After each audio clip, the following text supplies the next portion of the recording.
with just the suspicions. But the thing is, well, that's the problem. That's the problem is that they're given these unfunded federal mandates. They're not allowed to do their constitutional jobs, like control the borders. And we have 800 plus sanctuary cities that are bankrupting the city, county, state governments. Everything's starting, and then the police go out and squeeze with asset forfeiture, seizure, and things that violate due process. And the most police I talk to personally, they don't like what's happening, but they're basically being given these orders. Are we coming to the time when we need more and more police organizations to say no to unconstitutional actions like, are you aware, because it hadn't gotten a lot of attention, not just gun confiscation in New Orleans, the governor, who needs to be impeached in Illinois a month ago, and I can play the clip if you want to hear it, said that they want to use the National Guard for gun sweeps and gun confiscation in the entire state of Illinois. Oh, boy. Well, that's not good. Where do you stand on gun confiscation? Well, I have a ranch, and I believe in bearing arms. I really do, Alex. I believe the Americans have the right to bear arms. And, the thing is, I wouldn't want anyone taking my guns away from me on my ranch here. But the thing is, it has to be responsible.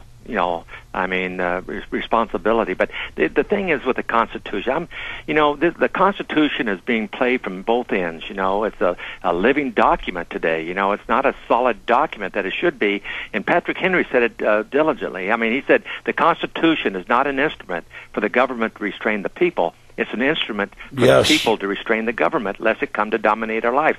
I really believe the government is dominating our lives, Alex. I believe that they are dictating everything that they feel we should do, rather than us dictating to the government what should be in our best interest. And absolutely, it's irritating me. Well, you cover a lot of that in Black Belt Patriotism, How to Reawaken America, Chuck Norris. I went to the House. I was in D.C. a few months ago, my wife and I, and we walked into the House chamber, and here's 435 congressmen screaming at each other across the aisle. And I'm watching this. I can't even hear myself think, and they're screaming about some bill.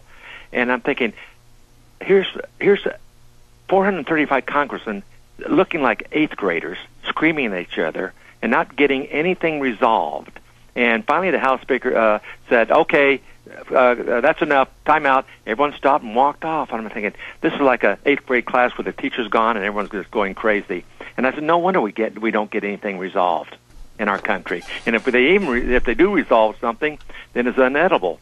It's like is the bailout. All the money we're spending to AIG and Fannie Mae and Freddie Mac and now Merrill Lynch. Have you Those are multinational corporations. What these CEOs are getting for when they leave the company, it's just crazy the amount of money these CEOs have run a company down, and then they get $100 million bailout.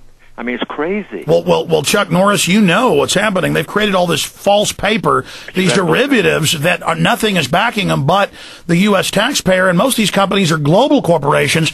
Secretary Paulson's come out and said they want to bail out foreign banks, but this is a black hole that we can't bail out. It's a black hole, Alex, and we're going to bail ourselves right into bankruptcy in our country. Well, Chuck, a lot of people respect you on both sides of the aisle. The American people, everybody I know loves Chuck Norris. And for people listening, I know you're a smart guy, and I know you try to hold back and be, an even-headed guy and be restrained. But, tell us here in this interview with the 6 minutes we've got left, bottom line, what you think the individuals could do, because we know the foreign interest have seized Washington, both parties. I know that they're hiring felons for the military, illegal aliens for the military. They're turning mercenary forces loose that are now not even based in the U.S. They signed a deal earlier this year for NORTHCOM to use Canadian and Mexican troops in the U.S. If you're not aware of that, I can give you the mainstream stories. Congress has been told they're not involved in that. It's like in Germany. You're not against the German military if you're a German until bad people take control of it. And there has to be a point, if they're planning to use the military against the American people, that we say no. So, are you against, or are you aware that they're felons that they're now hiring for the military? No, I didn't. I didn't know that. But, the thing is, what I'm really concerned about is our people in America who work week to week and make a living from paycheck to paycheck. And all of a sudden that becoming where they can't live from paycheck to paycheck. That's why I'm so in favor of the fair tax concept, Alex, because the thing is there's $13 trillion in offshore accounts. Yes. That's where the super rich are hiding their money. And so if we had a fair tax, the super rich could bring their $13 trillion back into our economy and give our economy a huge boost. The 3 million manufacturing jobs that are being outsourced to other countries, they can all come back because they're not going to be taxed to death. We got income tax, employment tax, capital gains, estate, corporate, property, Social Security. We're being taxed to death, Alex. Well, you're right. We're talking to Chuck Norris, the new book, Black Belt Patriotism.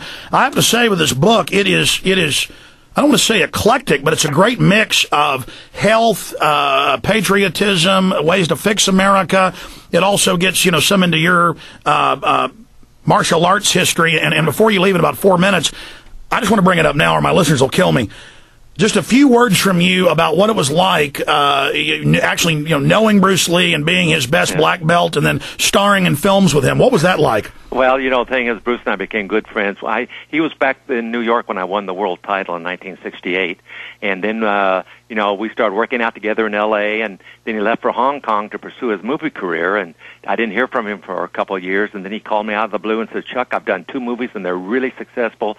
I want to do a movie now with a fight scene in the Colosseum in Rome, and I'd like for you to be my opponent." So kiddingly, I said, "Well, Bruce, who wins this fight?" He said, "I win. I'm the star of this movie." I said, "Oh," because I held the world title at that time. And I said, "Oh, I see. You want to beat up the world champion, huh?" He says, "No." He said, "I want to kill the world champion."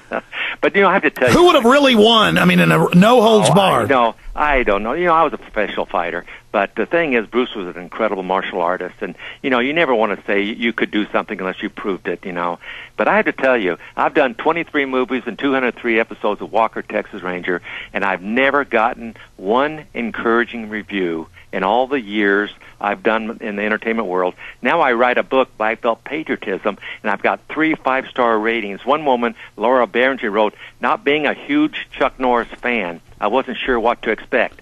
Having just finished it, I have to confess that I was quickly drawn in and captivated by the contents of the book and actually pleasantly surprised by its insight, depth, research, genuineness, practicality, and motivating nature. This is not just another political diatribe. It's a cultural manifesto." I have never gotten a review like that in my life, Alex. Well, you know what's happening, Chuck?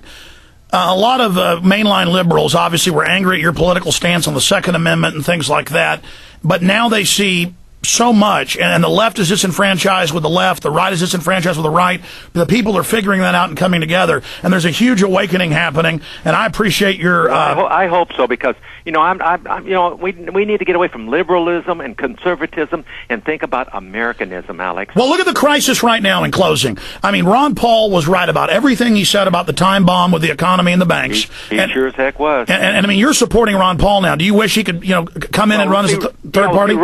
Well, it's Ron, why I back Mike Huckabee? Because Mike Huckabee espoused fair tax, which I really believe in. But then when he got out, you were supporting Ron Paul till he got out. You need to call Ron Paul and draft him to try to run third party now in the last month, just to inject real issues. Well, everybody's asking me to run a third party, so who knows what's going to happen, Alex. Chuck, why don't you run for president in 2012? Oh, man, they need somebody smarter than me. Mike Huckabee or Ron Paul. That's what I'd like to have. Absolutely. Chuck Norris, I want to say bye to you just for a minute off air here, but give us the website. And people can find this in bookstores everywhere. I got this at the bookstore. But where else can they get it? Give us some of your websites. They can get it at the Amazon.com, and they can get it at the Borders and the Barnes & Noble.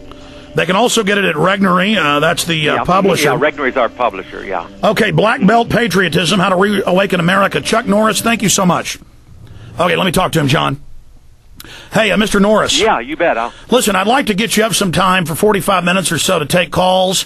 And just in closing, I didn't know that you'd, I've been told by some police years ago that you were aware of stuff and they'd given you some of my films. I didn't know that was the case, but you have heard the show before? Oh, yeah, I did, yeah, because I've been in Austin quite a bit. And so, so I catch your show when I'm down there. What do you overall, I'm trying to get your view overall of the types of things I talk about, a real conservatism. Yeah, I tell you, what you're talking about, Alex, is right on. I mean, we got some serious issues in our country, and you're addressing them, and that's what I appreciate about your show. You do address the issues that we're facing right now, and a lot of people aren't aware of it. That's the problem, and that's what's good, is that you're keeping people abreast of the problems we're having in our country. Well, I know you've got more interviews coming up. There's no chance of keeping you over. We got to let you go. Yeah, I got one in 5 minutes. I'm told you're doing interview after interview all day long, but we really appreciate you having the courage to come on the show, because I know it's been somewhat controversial for folks, but all I try to do is defend the Republic, and I know in your heart you're a good guy, and that's why even on a... I'm the same way, Alex. I mean, thing is, everyone says I'm a Republican. I'm an independent thinker.